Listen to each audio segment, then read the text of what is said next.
when you lose an opportunity because of who you are, and in this case, it's around their age, I think it's in some cases, yeah, they think they can find someone to do the job for maybe less money that's just as qualified in their opinion. And so I think that's the justification that, the people that are making the hiring decisions have. They're like, well, we've got a younger, cheaper person that's better than you at this, that they're just the right person for the job.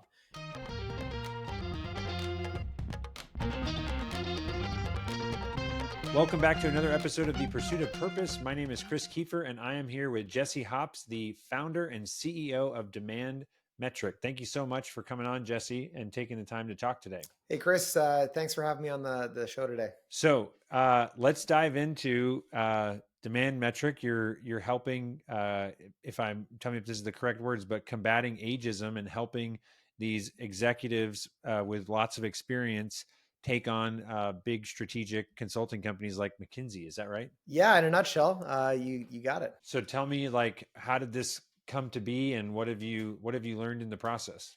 Yeah, so this is a story that's about, I guess, wow, 23, 24 years in the making. I was working at a IT research and advisory company. They're a competitor to the Gartner Group, if you're familiar with Gartner and Forrester, those kind of companies. And I was working my way through university, working in sales. And my dream in life was to go to like the top business school here in Canada. It's called the Richard Ivey School of Business. And I'm working at this company, and the founder and CEO there, a great friend of mine still, um, he taught at the school. He graduated from this business school, and I'm learning all this stuff with him. And I didn't get into the business school. I applied and I didn't get in, and I thought I was a shoo-in. And my whole dream in life was to get into this business school and then get into consulting. And I told my mom I'd be a millionaire when I was 25. That was my goal. And one day, my boss's boss, the guy that owned this company, said to me, Jesse, he's like, you're a good guy, but I hate to tell you, you're just not McKinsey material.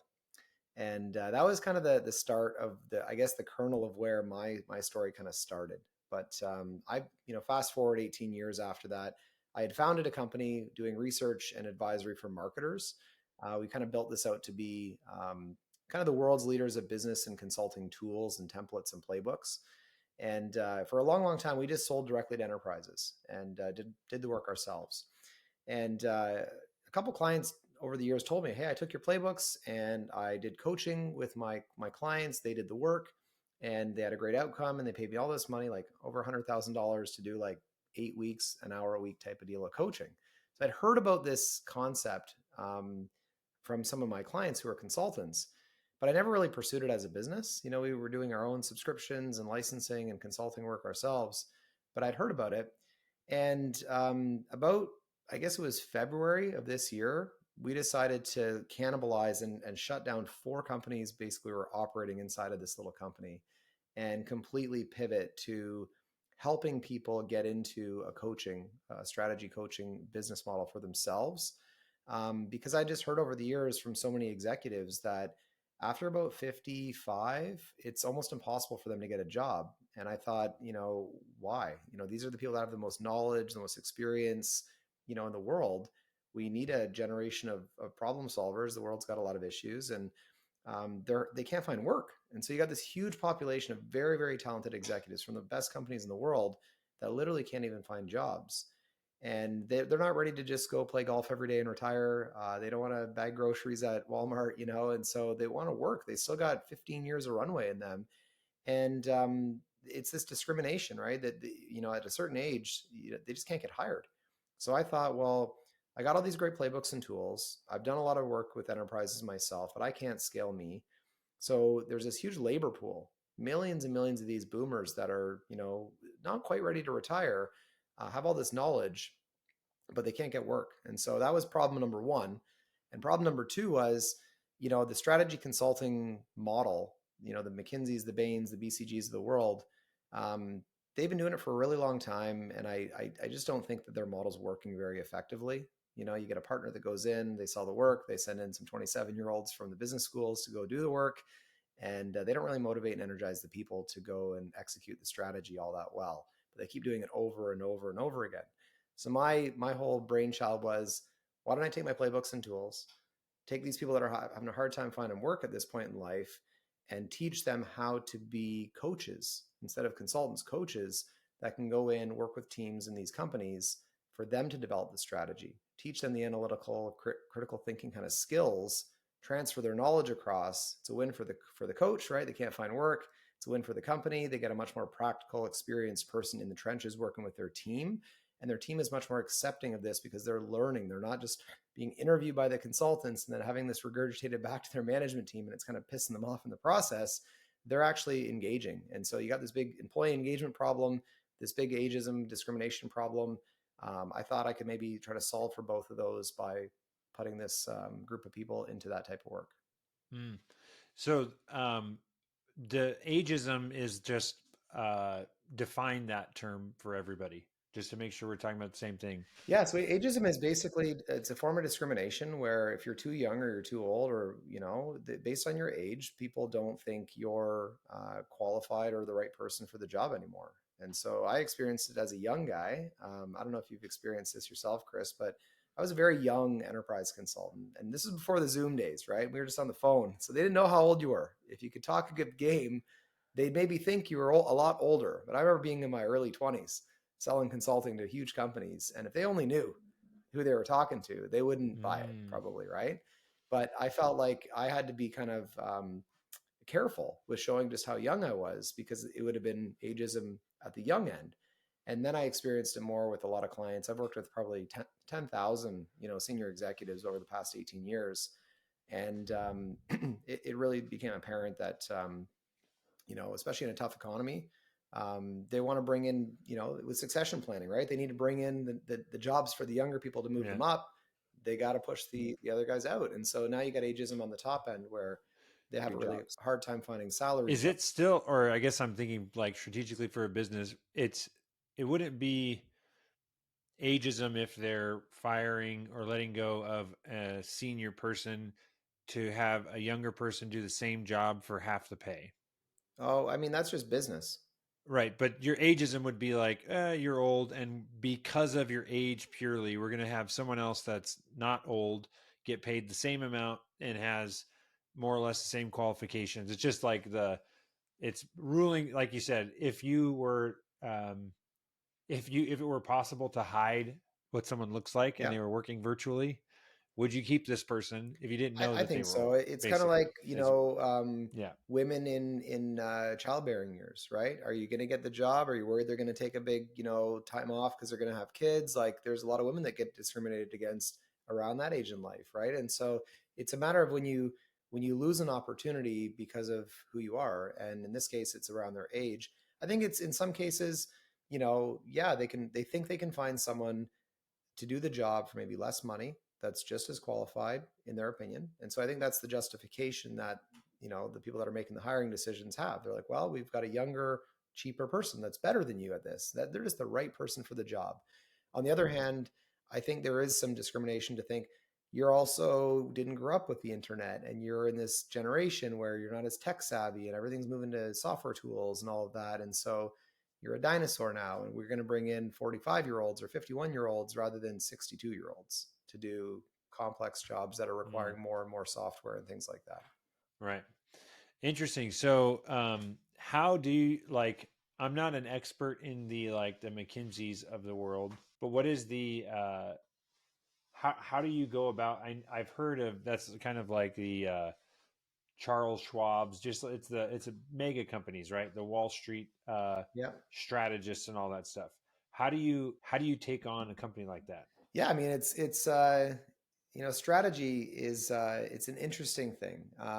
When you go to business school, and I never got into business school, but what I understand is that there's sort of a stratification of the students in terms of their capabilities, and the absolute top students in business schools, like the best business schools, they usually get into investment banking or they get into strategy consulting if they're like the top one, like top 0.1%. Okay.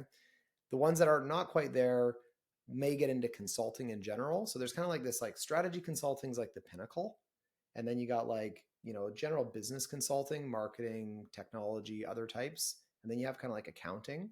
And so a lot of the business students kind of get into some sort of a consulting firm, But the one that everyone wants to get into usually is, unless they have a passion for some other functional area, it's sort of strategy. And then within the strategy world, of all the consulting firms that do strategy, McKinsey is like the pinnacle of that one, right? So world governments, the largest companies in the world, they've all worked with McKinsey basically over the years. So it's this sort of kind of clicky, known to be the best problem solvers. And in fairness, they've got some of the smartest people in the world working there, no doubt. But I think the way that a small guy like me can compete with McKinsey to do and deliver strategy work is you've got to have the right talent on the team, right? And you've got to take something that, and this goes for strategy anywhere, you've got to take something that they would never ever consider doing and make that your strategy. So I got to apply my strengths against their weakness. Okay. And so their weakness is, because there's so many employees there, they have so much overhead, they're so expensive, they don't want to bring their prices down. Like McKinsey will charge like $500,000 to $1 million to make a strategy plan, right? Like it's very, very expensive to do work with them. But they've got all this overhead. They got, all these partners that go out and sell the work, and then they have to bring in more junior people that will work 100 hours a week trying to make partner, and they'll leverage these younger kids to do all the slugging, right? All the hard work to get the work done. But what that means for the customer is the customer is going to get a real hot shot that's going to sell them the work, but then they're going to get this kind of team of much more junior people that don't understand the intricacies of the business. Maybe they've worked in the industry and consulted for other companies, but they haven't been there, done that as the employee and built a business in that industry ever. And they're never, ever going to send in people to work with the teams to do that. More importantly, they don't want to coach and teach how they do what they do, because that's their IP. That's what they want to hold tight to the vest around. That's what makes them unique. We're just democratizing that. We've always been the ones building the playbooks, the tools. People can do this themselves. And so my whole philosophy of how to beat them is, let them do the corporate level work at the highest levels, right? The corporate strategy. But at the division levels inside these big companies, those companies can't afford to put $1 million plan together for all their product lines and divisions, right? It's just not affordable. And so can you get the same or a better result, right? Where the people are bought in, they understand the strategy, they think they can go and win there, they understand their role in it, they're not rolling their eyes when they see the strategy. Can you get a better result than what they're getting today working with these big consulting firms? And I think the answer is absolutely. If the whole concept is, strategy shouldn't be some like black box art. It's easily teachable. And so if you just teach the people inside the company how to do what McKinsey consultants have been trained to do, they are smart people. They know their business, they know their customers. They just don't have maybe a lot of experience in the tools to articulate their thoughts and communicate them. And we've spent 18 years building out those tools. And so we've got all the tools, but they need more than just the tools. They also do, like, one of the strengths of the consulting firms is the outside guidance, having looked at a lot of different companies, right? Or been in industry for a long time. So you retain that value by bringing in these people that are normally being discriminated against, these coaches who have been CEOs, chief marketing officers, on the board of companies in these industries. But instead of them going in and doing the work for the company and just leaving them with the plan, they go work with their team. And they ask the team, hey, we're going to do a workshop. We're going to do an accelerator. Here are the exercises. Here are the tools. Here's how to think about it. You guys go do the work. Come back to me. Ask me questions along the way. But you guys are the stars of the show. You're going to have to execute this plan. So you need to design it. You need to actually build it yourselves so that you really get it and you really want to go do it. And so that's something I can't see McKinsey ever doing, is sending in 55-year-old executives to go work with the teams. It just doesn't really work with their business model. Yeah, that's interesting. I'm thinking the consult. You said one thing there that's intriguing, because our company does automation consulting and implementation. And we're super niche in painting specifically, which is kind of funny. Painting, residential Oh, wow. and commercial painting businesses. Okay. But one thing that I've noticed is as we work with more and more clients, and these are large consulting packages that we're selling as well. But the value of, like, we've seen a painting business operate 15 different ways, and everyone's a little bit unique. Totally. But you can go to the next client and be like, I bet you got a Let problem. me guess. Here's your Yeah, problem, exactly. right? Yeah. Yeah, yeah, And yeah. that is Absolutely. tremendously valuable.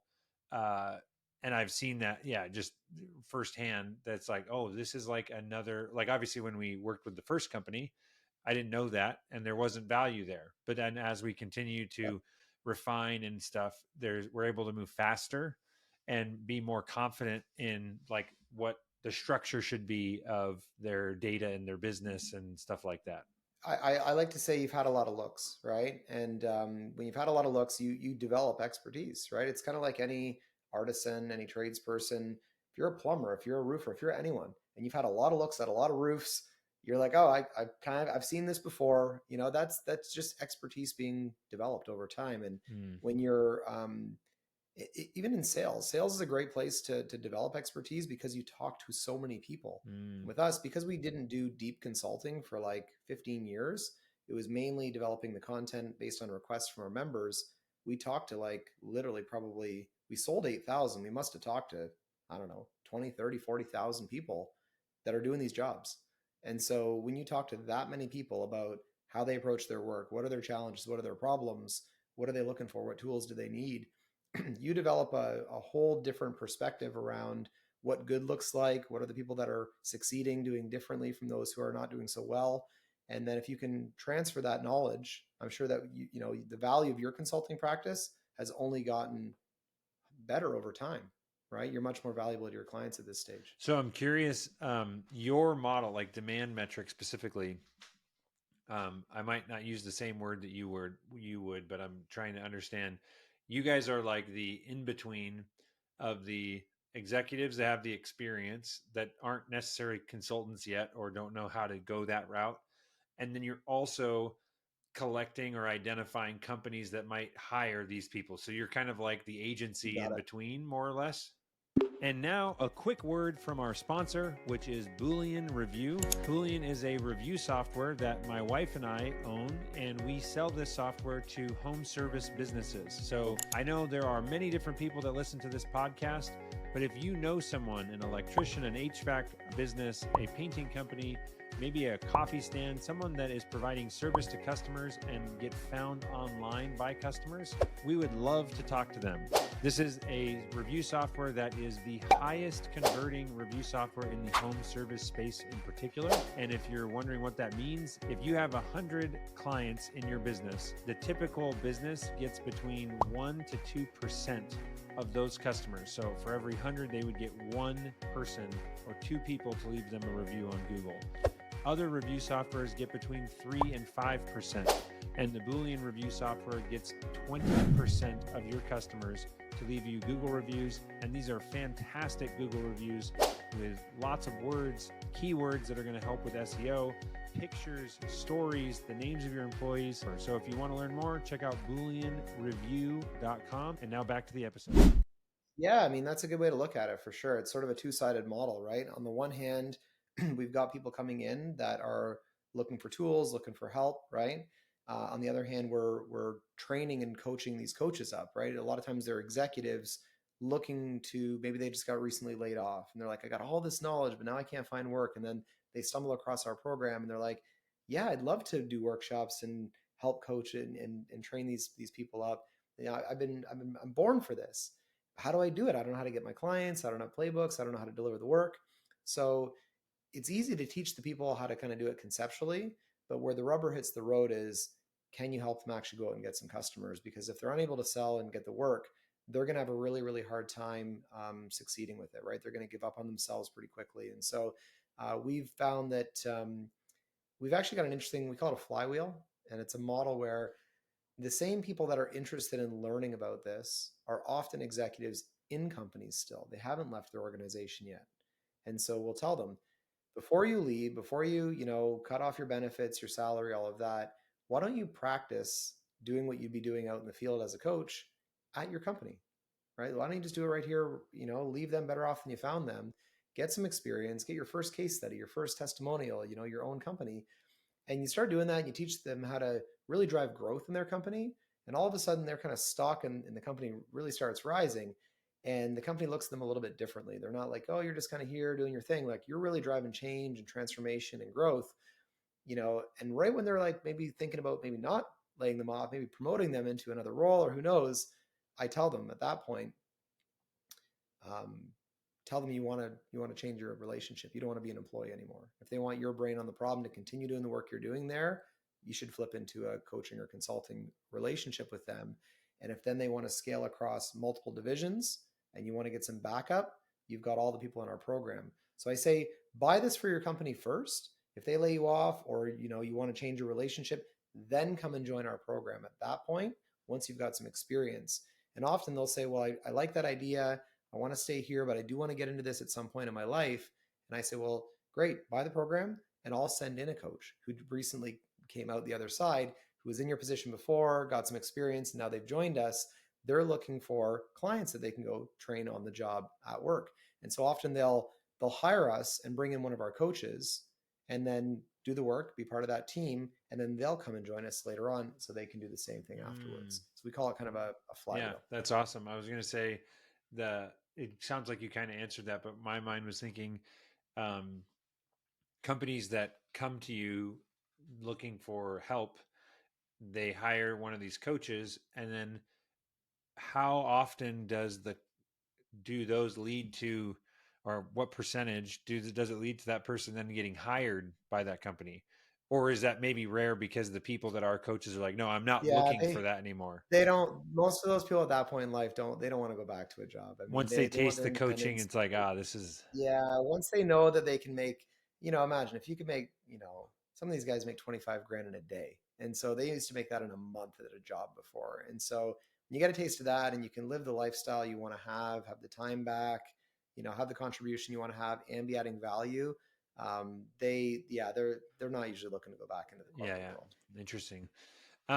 So you also had mentioned to me before this that you have gone the 0 to 1 million in 90 days. Was that your own business, or these? Yeah, that was this pivot. That was this transition. So it was, yeah, I think we're up to like 1.4 million in about 4 months in new sales. It was a radical pivot, I would say. I've been an entrepreneur for 18 years. How long have you been in business for, So Chris? I started my first business, which is technically the one I'm still running, 10 years ago. And then I left Okay. and worked in like took a different job because I didn't know what the hell, I didn't go to Yeah, business school either. And I sure. took a different job for a regional painting company. And then I did that for 3 years and then realized, oh my gosh, there's a huge opportunity for this automation component that I had mastered at this company. And basically, Yeah. my employer was my first client. Your And first then, yeah, client. so Okay. it's kind of Yeah.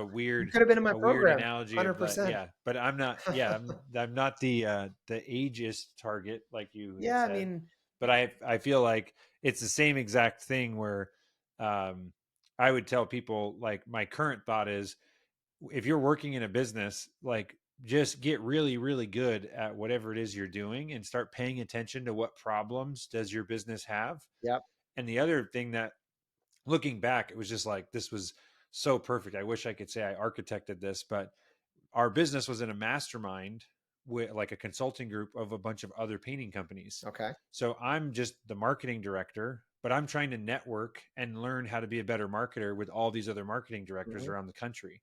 So then when I realized I could just consult Yep. and do automation specifically, guess what? I have like a You 20 found your 20 spot. You got list your network, 20 and list of oh yeah. people that I have relationships with that trust me and know me. And I'm like, hey, I'm doing my own thing now. You know how you wanted help with this tool?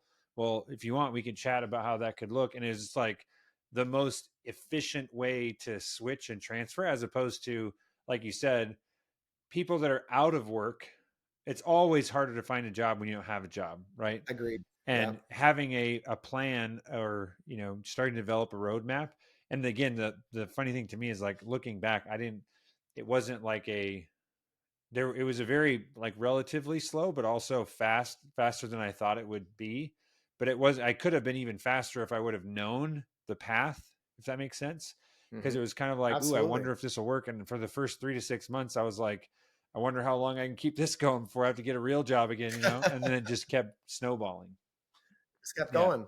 Well, there's a few things there. I mean, one is, we do certainly work with these kind of 50 to 60-year-olds, and we call it the escape artist program, because we want to teach them how to escape the corporate life and get into something else. But you got to be methodical about it. You got to have a plan, like you said.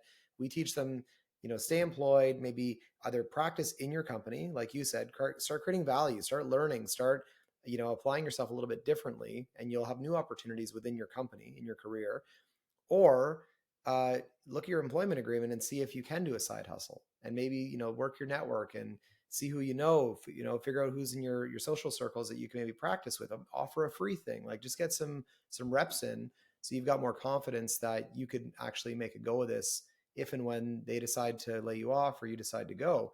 So we call it the Escape Artist Program. But you mentioned masterminds, and I wanted to give some credit where credit's due. This $0 to $1 million in a short amount of time, it definitely wouldn't have happened had I not joined and invested in some personal development and some coaching for myself. Right? I did. Do you know Cole Oh Gordon? yeah, Have you ever heard of Cole Closers Gordon's IO. program? Closers IO, yeah. So I joined Closers IO, and I followed Cole's program, and I really learned about doing direct response advertising. I'd always had organic SEO. We built, I don't know, 270,000 members and 8,000 customers, all pretty much on organic SEO over the past 18 years. And we never did ads, and maybe it was crazy. Alex Hormozi would tell me I'm nuts for not doing ads, but I went and saw him a couple weeks ago in Las Vegas, actually, at his workshop there. Great time, great show.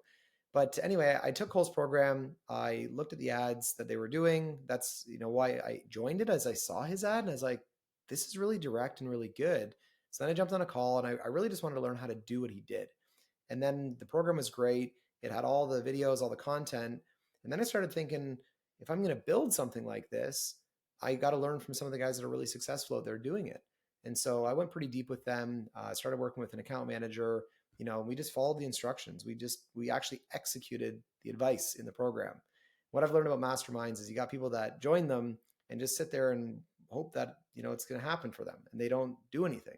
And then you've got people that go in and they actually execute what they're told to do. And some people get great results if they actually apply themselves, right? And it all kind of comes down to what you put into it. But I did one more thing too, and it was I was about, I don't know, a couple months into Cole's program. I ran my first ad. I had some ads coming in, some leads happening. Our calendar was just peppered all of a sudden. And I thought about joining like Dan Martell's program, SaaS We're in Academy. that. Yeah. Have you seen that one? You're It's in that. funny. Okay. I didn't jump in before, but we bought Closers IO and signed up. Did Yeah, that for 3 months. Uh, there's some interesting like it. I would say I heavily use the sales tactics and his strategy for that's right. sure. But Great for then we sales. ended Yeah. up the way that we've evolved. We're not like we tried the direct response direct like for the review software, and Yeah. looking back, I still think that the sales knowledge from Cole's thing was worth it. Just that was his sales Absolutely. training is Absolutely. fantastic. We ended It up is great. Yeah. joining SaaS Academy with Dan Martell about 9 months Yep. ago, and that has been like Okay. Unbelievable. so Yeah. Dan's so great. good. Like it's hard to Yeah. explain. Yeah, I'm so I'll let you continue, but you It's looked at it. You didn't so join. Well, I looked at it a while ago because I had a SaaS. So I had built a SaaS, kind of like a Sauna Trello kind of deal, and I bootstrapped it and made all the SaaS founder mistakes. Right, I didn't join SaaS Academy back then. I probably should have, and it probably would have been a different Yep. story. COVID hit, we kind of panicked. We probably should have raised money. Anyway, we decided to shutter it, and then we kind of wallowed around for a little while. I bought a different program, actually, Sales Process IO. I don't know if you remember that Mm. one. Nick Cosman had this one. Great little program. It was also competing with SaaS Academy for kind of SaaS founders, but I joined that one, got some one-on-one coaching with him, and he told me make a VSL. And so I made this VSL, and then I had that going. Landed a big client with Mitsubishi. Did about $1 million of consulting with them as a result of they found my site. They wanted a playbook. I did a workshop. I did some coaching, and then it kind of just snowballed into this big deal. But it would have never happened if I hadn't made this masterclass thing. And so, you know, I was looking at a lot of Russell Brunson stuff, reading Expert Secrets, got into Cole's thing, worked with Nick Cosman for a bit. And then I wanted to get SaaS Academy, but they're like, well, I'm out of SaaS now. Like, can I just join anyway? I'm sure there's some great stuff to learn. And they're like, nah, not really. And so I was like, okay. So I did one of Dan's like growth stacking summits. It was like a 5K deal or something for this summit. It was awesome. He put on Yeah. a great show. Um, but then I reached out to his sales guy. It was Jay, I think. And I said, Jay, Dan went from coaching, doing about $2 million a year, to building SaaS Academy. That's exactly the transformation I'm about to do. I want to do this new coaching program thing. And Dan knows the content model, right? Dan's great in content. And we had all kinds of content. I was like, if there's one guy in this world who knows how to do exactly what I'm trying to do and has done it successfully, it's Dan Martell. And I've been following Dan's content for a long time. And so I reached out. I was like, hey, like, can I just get, some time with Dan? Like, I'll just do like a workshop or something. And they're like, yeah, his coaching's very, very expensive one-on-one. Like, I don't know if you're ready for that. So I was like, well, I don't know. Maybe he'll just offer me. And they're like, hey, we got this other thing kind of going on, but let me talk to him and we'll see. So then he goes back and talks to Dan, and they're like, okay, Dan wants to talk to you. And I was like, oh, shit. So he books his call, and it's like 6 o'clock at night, right? And it's like, I'm in London, Ontario, and it's like the sun's going down. It's the winter, and I'm waiting to pick up my kids from gymnastics. I got my wife sitting beside me in the front of the car, and the sun's going. It's getting dark, right? It's getting dark, and I jump on this Zoom call with Dan Martell, and it's literally like I'm like this creepy guy in this dark car. All of a sudden, like the sun had just gone down, and he's like kind of looking at me, and he's like, listen, and Dan's all business, right? And he's like, um, you're talking to me because you're qualified to do something here. He's like, what do you want help with? And I was like, well, I'm trying to go from here to there. He's like, okay, I've done that. I can do this. We don't really do this very often, but we have this thing that's a VIP day. You can come out to Kelowna. I spend a half a day with you. We go out for dinner or for lunch, and you get to work with me. And I was like, perfect. And I was like, how much is it? And he gives me the price. And I'm like, gulp. It's like, I charge a lot of money to do this myself. I charge 25 grand a day. I'm not going to mention his price, but it was a lot of money. It was more than I've ever paid for a half a day of anything. And he's like, so are you in? And I'm like, well, here's and I start giving him objections, right? I'm like, well, I don't want us to just do this one day and then have no other way to like work with you, contact you ever. I can't join SaaS Academy. Like, is there anything else you can offer me, like on the back end, so we can stay in touch? And he's like, yeah, we do have this other kind of thing, but, and now I know why he didn't bring up what that other thing was. It's his elite program that I'm in now as well. But he didn't let me like downsell and buy his elite thing. He was honing in on this workshop because I was there. I needed it. And he knew he needed to push me to buy it. And I needed it. I needed the push. And so my wife's sitting right beside me, and I'm a driver. Like, I'm a closer, I'm a driver, and I'm getting closed hard by Dan. He's just like, I'll make this decision for you right now. If you're not in, you're out. And he just says, he does takeaway close, right? Great close. And I was like, no, I was like, you're right. You got my sales guy to tell them you wanted this special thing. I'm here. You're here now. You want it. You need it. Do it. And I was like, all right, I'm in. So I buy it. But I knew I wasn't ready to go talk to him because I didn't want to get the Dan Martell 6 out of 10 level entrepreneur advice. I wanted like the good stuff. So I said, let me book this out like 2 months because I'm just into this pivot. I'm just getting started. And I want to make sure I get the goods from you. I got real good problems to work on. So like, that's fine. Whatever. Book it whenever you want. So we booked this workshop, like, I don't even remember, 6 weeks, 8 weeks out. And now I realize the real value of investing in yourself. The advice I got from Dan in the workshop, Chris, was like, it was outstanding. He called me an amateur. He's like, you've been in this business 18 years. You're an amateur. You got 4 little things going. Pick one thing, scaling credo, like one thing, one market, one thing. And he gave me great advice. But the real value I got was the lead up to that workshop. I busted my ass in those 2 months, Chris, like you wouldn't believe, because I didn't want to walk in there and embarrass myself. Well, it just, be like, you're not even any good. You didn't even try. He's telling me the stuff I already knew to do. So I worked so hard to get this thing going. And I think I pulled up my Growth Stacking Summit workbook from the last experience I had, and I'm studying the Cole Gordon stuff, and I executed, man. I did the ads, we did the funnels, we did the VSLs, we did the sales calls, we did all of it. And we got the deals. We closed, I think $500K in our 3rd month. And so going out and telling him how much traction we were getting was awesome. But then he's like, look, you're still distracted. You're still making a bunch of mistakes. Dial this in, focus. And to this day, I'm still repeating some of the same mistakes he told me about then that I got to remember back to that workshop day. And so I started working with Renee, actually, Dan's wife, on PR, and she's helped me get on the podcast tour and all that.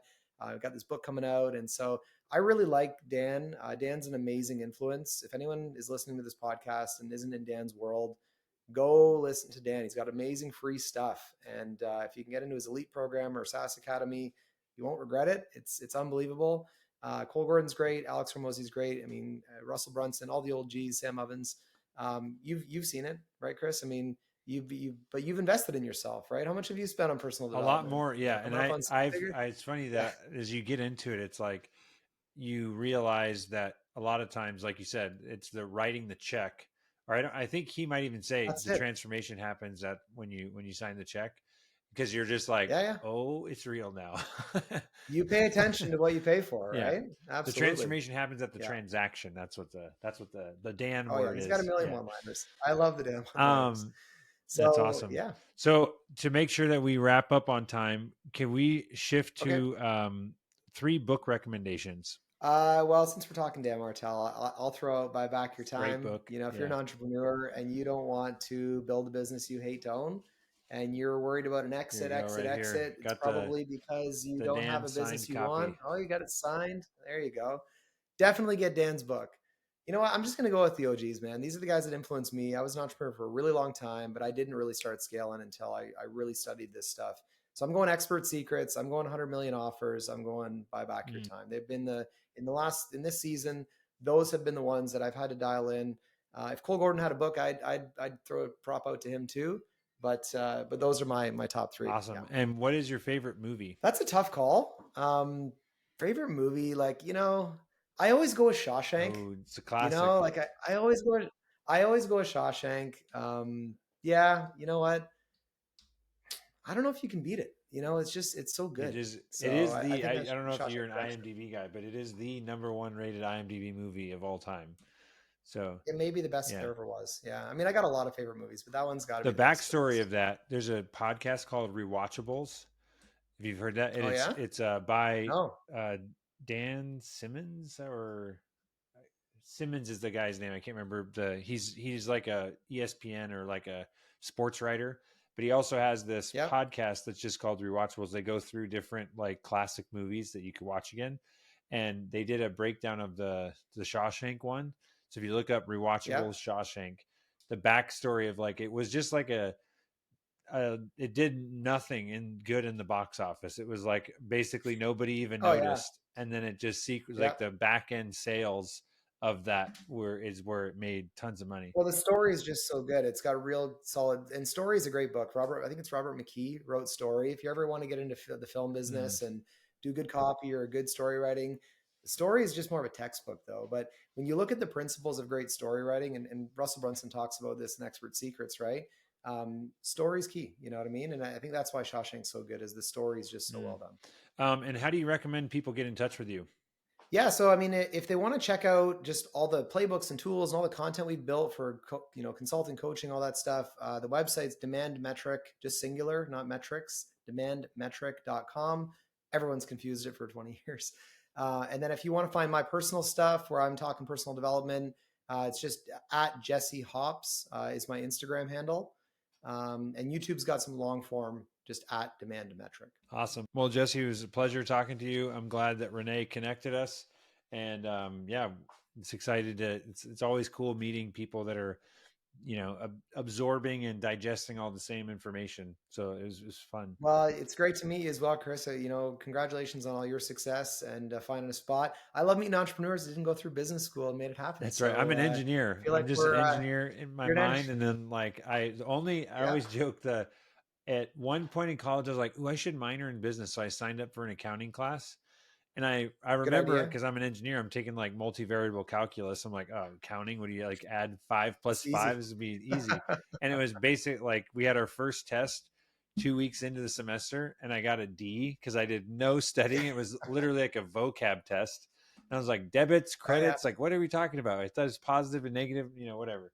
So I got a D, and then I was like, I had the drop date was coming up to not have it show up on your transcript, and I was like, I'm just going to stick to engineering. So I took 2 weeks of accounting, and that was it. But you crammed it. Well, listen, here's a piece of advice for you, and Dan would back me up on this.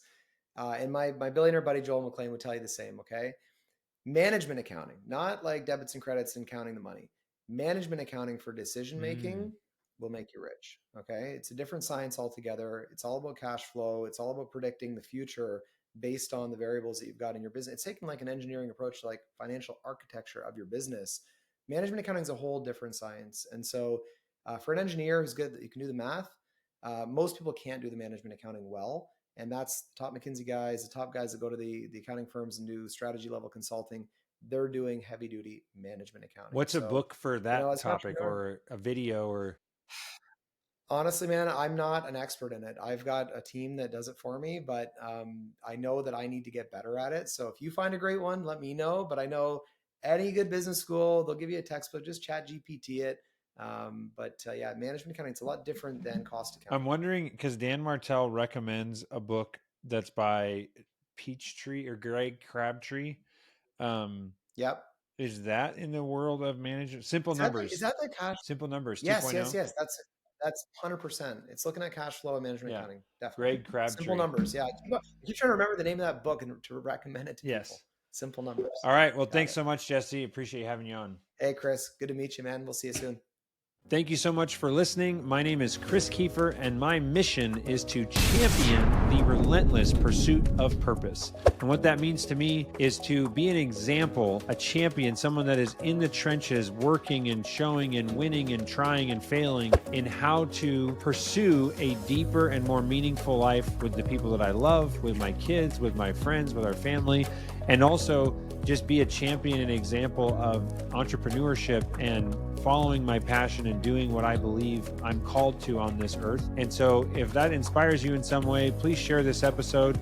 If you want, like, subscribe, share, whatever, do all the stuff. It means the world to me to get this message and get these guests that I have out there. And if you're interested in any of the book recommendations or looking up other episodes, the movie list, you can visit my website, chriskiefer.com, for all the details on the show. And also check out the Boolean review software, as well as the Boolean automation consulting company that I own for home service businesses. So thank you so much, and we'll see you on the next episode.